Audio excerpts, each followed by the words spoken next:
O autismo é uma doença reconhecida pelo isolamento. No Brasil, a estimativa realizada pelo Instituto de Psiquiatria do Hospital das Clínicas prevê 2 milhões de pessoas com autismo no país, cerca de 1% da população. A visibilidade do transtorno refletiu na Lei Federal 12.764, que reconhece o autismo como deficiência. Veja os detalhes na reportagem de Eduardo Júnior. Ivana brinca no computador, desenha como outras crianças. Ivana é autista. O diagnóstico pegou os pais de surpresa.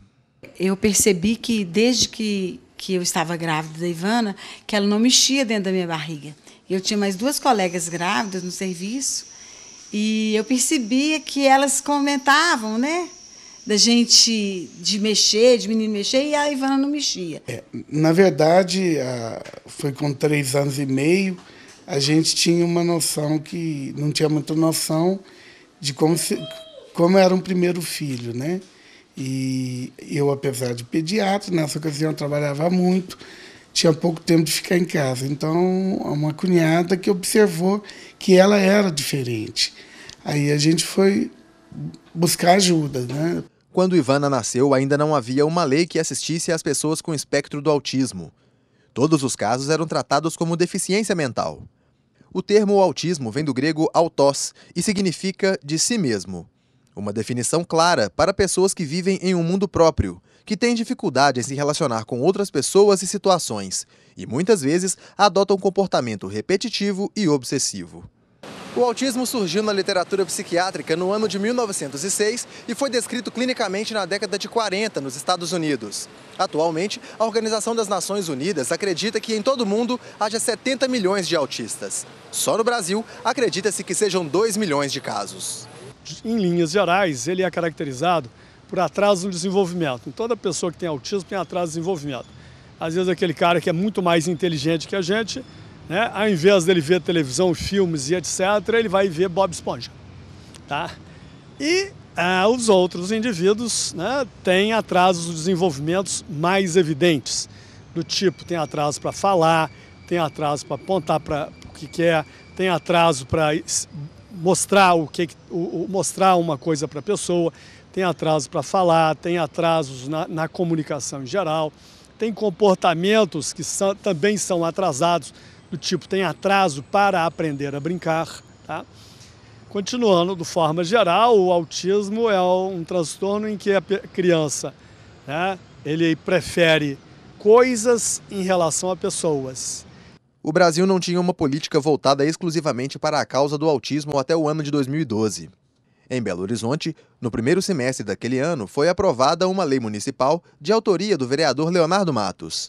O texto previa a realização gratuita de testes para diagnóstico da doença e disponibilização de tratamento especializado. A motivação do projeto foi a demanda de pais de autistas, mães de autistas, enfim, familiares e responsáveis por pessoas autistas, com relação a um sentimento de impotência dos mesmos, porque as políticas públicas voltadas para todos os cidadãos não contemplavam os autistas. Nós tivemos o cuidado de procurar, por exemplo, nas entidades de deficientes de nosso município, por exemplo, a PAI, a procura por matrícula de crianças autistas está superando todas as outras causas de deficiência. Portanto, nós precisamos voltar nossa atenção, nossos olhos para esse segmento.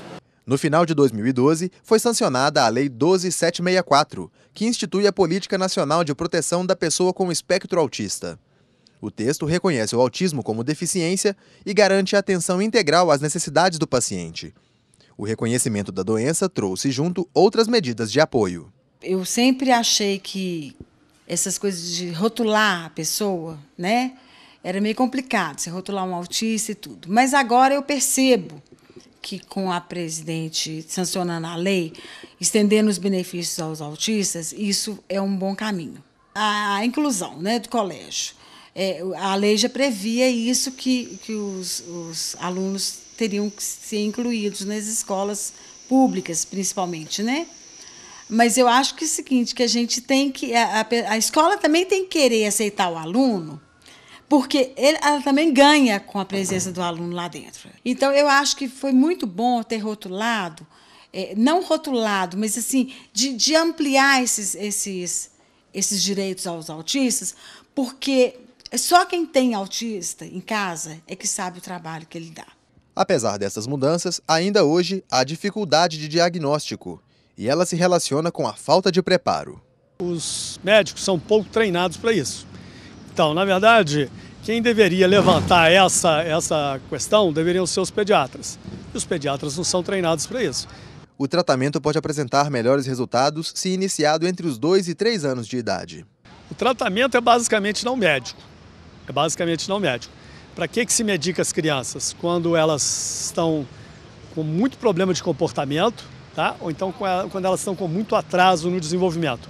Fora isso, você tem tratamento de orientação à família, que a gente chama de treinamento de pais. Você tem terapia ocupacional para dar uma organizada no corpo do indivíduo. Você tem fono e você tem psicologia. E um dos tratamentos mais importantes para as crianças menores, quanto menor, mais importante, são escolas. Por que escola? Porque essa criança tem atraso de desenvolvimento. Então a gente precisa melhorar o desenvolvimento.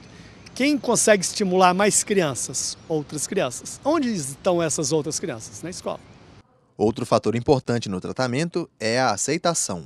Eu acho que o caminho é esse. Nós, no Brasil, ficamos achando às vezes que nós estamos inferiores aos outros países. Não. Nós estamos nessa parte de direitos das pessoas com necessidades especiais.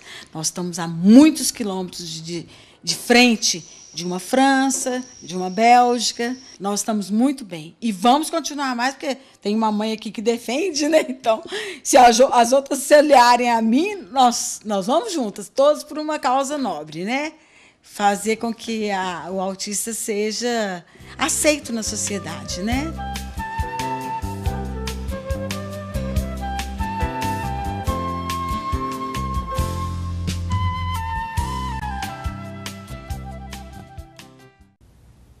Doutora Maria Luísa, vimos na matéria a dificuldade de se diagnosticar o autismo. Caso a família não concorde com esse diagnóstico, ela pode recorrer à justiça? Bom, a previsão legal dessa lei, é a lei até recente, 27 de dezembro de 2012. Porque uma das vantagens, o que a lei reforçou, ela trouxe uma política nacional para tratar esse tema. Ela veio especificando, falou dos multissetores, falou disso, falou que tem a comunidade participando, olhando essas políticas públicas de inclusão do autista e ressalta o tempo todo o direito do diagnóstico precoce. Então, é um direito assegurado por lei que a criança tem, porque se é precoce, pressupõe que ainda na menoridade, de estar recebendo toda essa gama de serviços multifacetários de vários profissionais a favor da sua integração, do seu desenvolvimento, do seu bem-estar. Doutora Maria Luísa, muito obrigado pela sua participação, pelos esclarecimentos aqui em nosso programa. Muito obrigada, eu que agradeço a participação, o debate, a boa causa e torcemos, né, para um Brasil inclusivo, um Brasil melhor a todos nós. Obrigado.